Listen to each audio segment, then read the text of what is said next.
Les presento a mi primer huevo. Es la primera vez que cocino. Me cago en el huevo.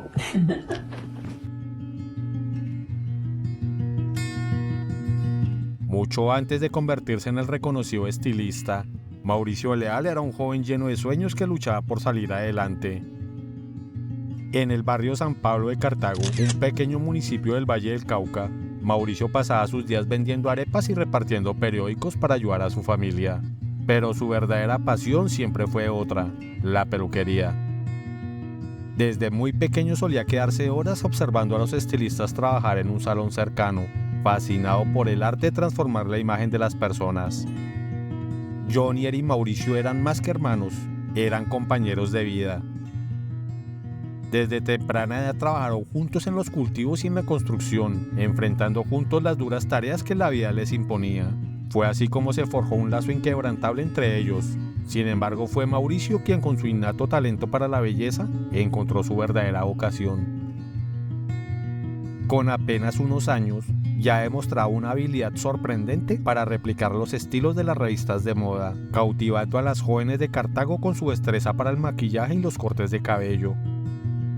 Con el sueño de conquistar el mundo de la belleza, Mauricio llegó a Cali en 1991.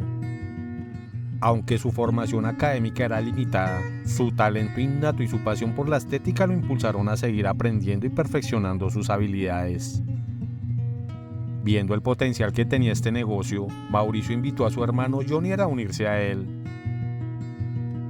Mauricio, con su talento innato y su visión de negocio, se encargó de la parte creativa, mientras que Jonier, con su destreza para el cepillado, se convirtió en el complemento perfecto. Presento a mi hermano, él es uno de los coloristas, estilistas y además es uno de los pocos tricólogos que existen en el país. Con la confianza de su talento y la experiencia adquirida en Cali, Mauricio decidió dar un salto aún mayor.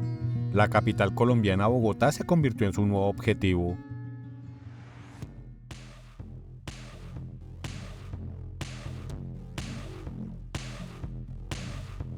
Allí, en la vibrante zona rosa, abrió un pequeño salón de belleza que, con el paso de los años, se convertiría en un referente de la moda y la belleza. Su visión y su pasión lo llevaron a convertirse en el rey indiscutible de la peluquería bogotana. A Bogotá llegaron Jonier, su hermano, y Marlene Hernández, su madre, quienes siempre fueron su mayor inspiración. Mauricio, con su corazón de oro y su don de gente, nunca olvidó sus raíces y siempre estuvo dispuesto a ayudar a los suyos. Su visión era clara: convertirse en una marca que trascendiera las fronteras y dejara un legado duradero. A pesar de estar construyendo un imperio juntos, Jonier decidió emprender su propio camino y abrió su propio salón de belleza.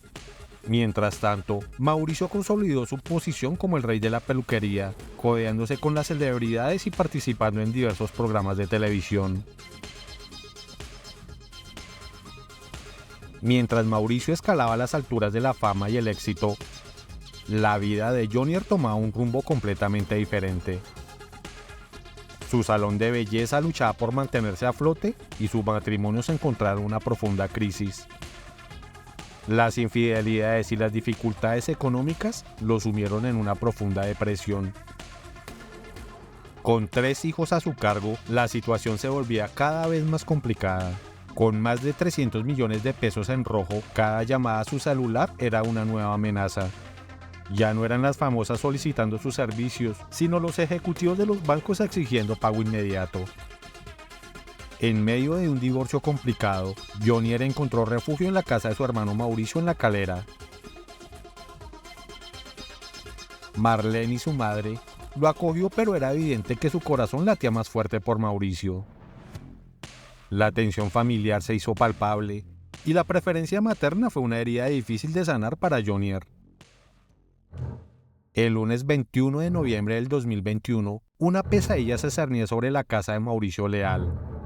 Al amanecer, un macabro descubrimiento sacudió al país. Mauricio y su madre yacían en su cama víctimas de un ataque. La escena era desgarradora: 2 cuerpos inertes y un olor metálico distintivo. En la escena se encontraron elementos como pastillas para dormir y una nota, lo que sugería una posible tragedia o vida. pero quedaba la pregunta de si eso era realmente lo que había sucedido. ¿Qué hago? ¿Qué hago? Aunque Jonier Leal intentó presentar la escena como un acto autoinfligido de Mauricio, su plan resultó ser poco convincente. Desde el inicio las evidencias lo señalaron como el principal sospechoso. La investigación reveló un acto mal planeado, con varias inconsistencias y detalles que lo expusieron. La coartada de Jonier Leal se desmoronó al abrirse paso en el impenetrable universo digital del iPhone de Mauricio. Entre textos y audios surgieron mensajes enviados y recibidos en el tiempo en que tanto Mauricio como su madre habían perdido la vida. La afirmación de Jonier de haber dormido profundamente y de no haber escuchado nada se convirtió en una mentira. Durante el sepelio de su hermano y su madre, nadie vio a Jonier Leal mostrar el más mínimo signo de dolor o pesar. Su rostro impasible contrastaba con la aflicción de los demás asistentes.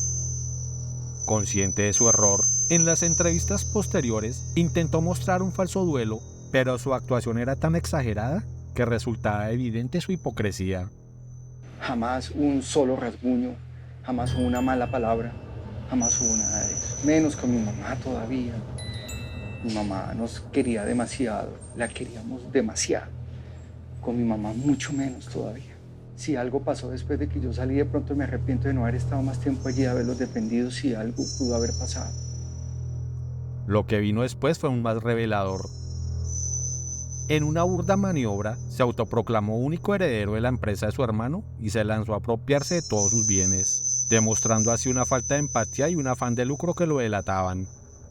Sus entrevistas posteriores, donde intentó simular un duelo profundo, solo sirvieron para subrayar su hipocresía. Estar siempre en mi corazón, siempre van a estar en mi corazón y en el corazón de toda nuestra familia, la familia Hernández. En un giro inesperado, Jonier Leal pasó de proclamar su inocencia a confesar los crímenes. Del soy totalmente inocente inicial, se deslizó a un lo hice, pido perdón y no volverá a pasar. Con esta confesión, Jonier buscaba una rebaja de pena, esperando una condena entre 40 y 50 años de cárcel. Sin embargo, su cinismo llegó al extremo de pedir un abogado de oficio, demostrando una vez más su falta de remordimiento y su capacidad de manipulación.